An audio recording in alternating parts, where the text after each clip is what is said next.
नमस्कार दोस्तों, I hope आप काफ़ी अच्छे होंगे और आपकी तैयारी भी काफ़ी बेहतर चल रही होगी। तो आपके तैयारी को और बेहतर बनाने के लिए आज के वीडियो में हम लोग करेंगे practice set 11 UP BEd entrance exam के लिए हिस्ट्री। तो चलिए आइए सबसे पहले क्वेश्चन की शुरुआत करते हैं। आज का सबसे पहला क्वेश्चन है दोस्तों, बौद्ध धर्म से संबंधित है। सबसे पहला क्वेश्चन है आपका, भगवान बुद्ध ने अपना प्रथम धर्मोपदेश कहाँ दिए थे? ऑप्शन ए देखिएगा, बोध गया में।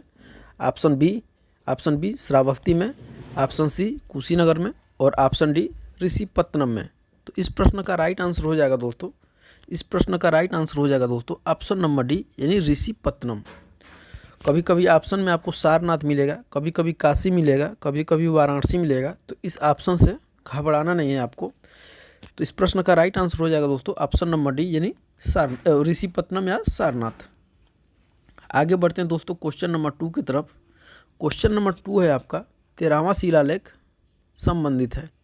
13वां शिलालेख संबंधित है। कितना लोग तो इसी में कन्फ्यूज आ जाएंगे कि 13वां शिलालेख है क्या भाई।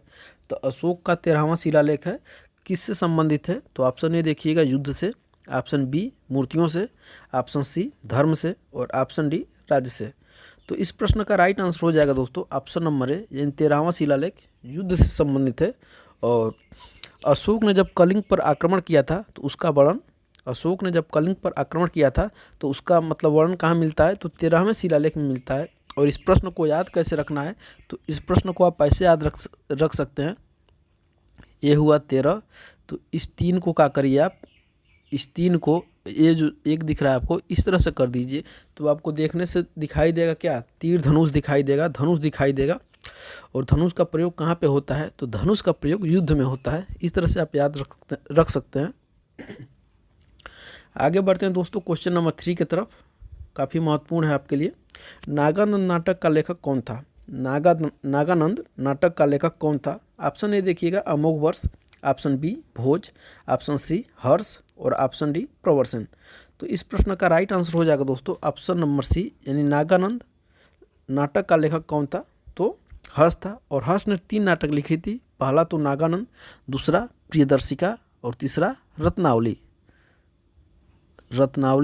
और दूसरा क्या है? प्रियदर्शिका है। प्रियदर्शिका। ठीक है दोस्तों, आगे बढ़ते हैं क्वेश्चन नंबर नेक्स्ट की तरफ। क्वेश्चन नंबर 4 है आपका, किताबुल हिंद का लेखक कौन था? ऑप्शन ए देखिएगा, Amir Khusro. Option B Alberuni. Option C Ibn Battuta. और ऑप्शन डी हसन निजामी।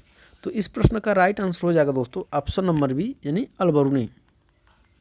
अलबरूनी के पुस्तक का नाम क्या है? तो अलबरूनी के पुस्तक का नाम है किताबुल हिंद। और अलबरूनी किसके समय में भारत आया था? तो अलबरूनी महमूद गजनवी के साथ भारत आया था। ये भी आपसे क्वेश्चन पूछा जा सकता है कि अलबरूनी किसके साथ भारत आया? तो महमूद गजनवी। मोहम्मद गोरी नहीं, महमूद गजनवी। ये भी है, सही से लिख देते हैं, महमूद गजनवी। ठीक है दोस्तों, एक पुस्तक आपसे काफ़ी महत्वपूर्ण है जो पूछा जाता है, इब्न बतूता जो मोरक्को का निवासी था। ऑप्शन नंबर सी में देखिएगा, इब्न बतूता जो मोरक्को का निवासी था, उसकी भी एक महत्वपूर्ण पुस्तक है। उसके पुस्तक का नाम है किताबुल रहला, जो मोहम्मद बिन तुगलक के समय में भारत आया था। इसके पुस्तक का नाम है रहला, किताबुल रहला। आगे बढ़ते हैं दोस्तों क्वेश्चन नंबर 5 की तरफ। क्वेश्चन नंबर 5 है, 1857 के विद्रोह के समय मुगल शासक कौन था?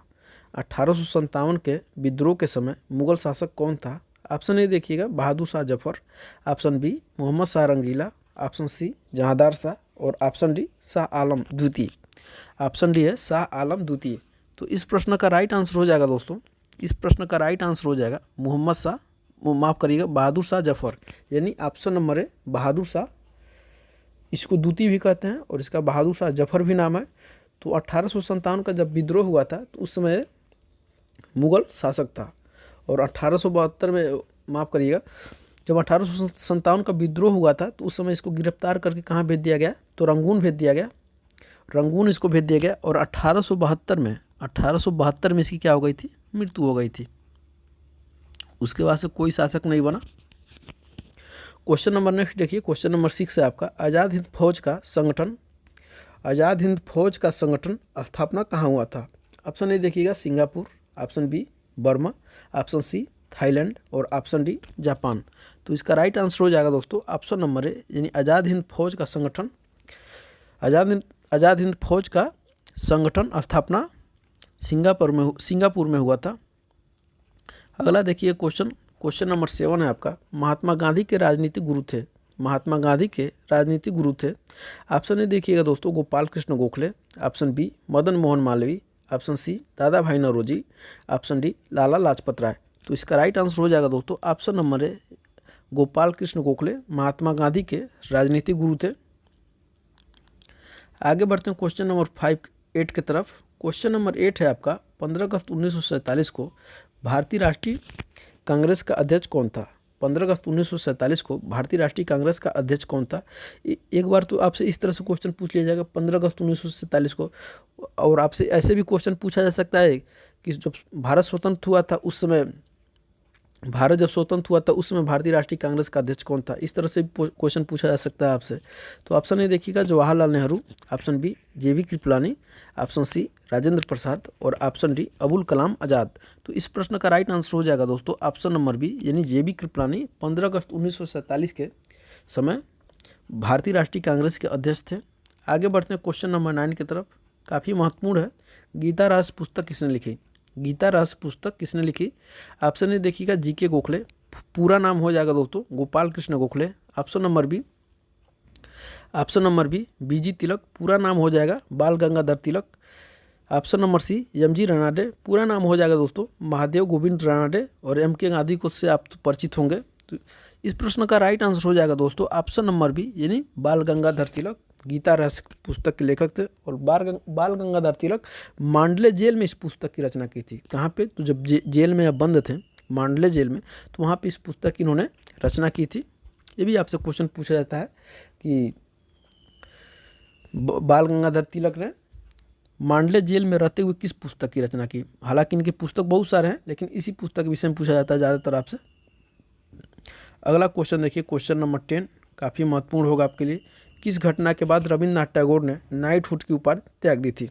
ऑप्शन ए देखिएगा प्रथम विश्व युद्ध का प्रारंभ होना, ऑप्शन बी जलियांवाला बाग हत्याकांड, ऑप्शन सी भारत में साइमन कमीशन का आगमन और ऑप्शन डी बंगाल विभाजन। तो इस प्रश्न का राइट आंसर हो जाएगा दोस्तों, इस प्रश्न का राइट आंसर हो जाएगा option number B, Jallianwala Bagh हत्याकांड के समय रविन्द्रनाथ टैगोर ने क्या किया था? तो नाइटहुड की उपाधि त्याग दी। और आपकी जानकारी के लिए थोड़ा सा बता दें कि 13 अप्रैल 1919 को क्या हुआ था? तो जलियांवाला बाग हत्याकांड हुआ था। आपको दिखाई दे रहा होगा। तो मैं आशा करता हूं कि 10 क्वेश्चन आपको समझ में आया होगा। मैं इसलिए आपके लिए 10 क्वेश्चन लाता हूं ताकि आप भी परेशान ना हो, मैं भी परेशान ना हूं। आपको भी बहुत सारा सब्जेक्ट पढ़ना होता है हिस्ट्री के अलावा, geography, polity science, economy, other subject है, मैथ है, रीजनिंग है। तो मैं इसलिए 10 क्वेश्चन लाता हूँ कि ताकि आप भी परेशान ना हुई, मैं भी परेशान ना हूँ और आपको आसानी से 10 क्वेश्चन याद भी हो जाए ताकि आप इसको लेकर के एग्जाम में जा सकें। तो मैं आशा करता हूँ ये वीडियो आपको पसंद आया होगा, और पसंद आया होगा तो लाइक शेयर सब्सक्राइब करना नहीं भूलिएगा। और मिलते हैं अगले वीडियो में, तब तक के लिए बहुत बहुत धन्यवाद।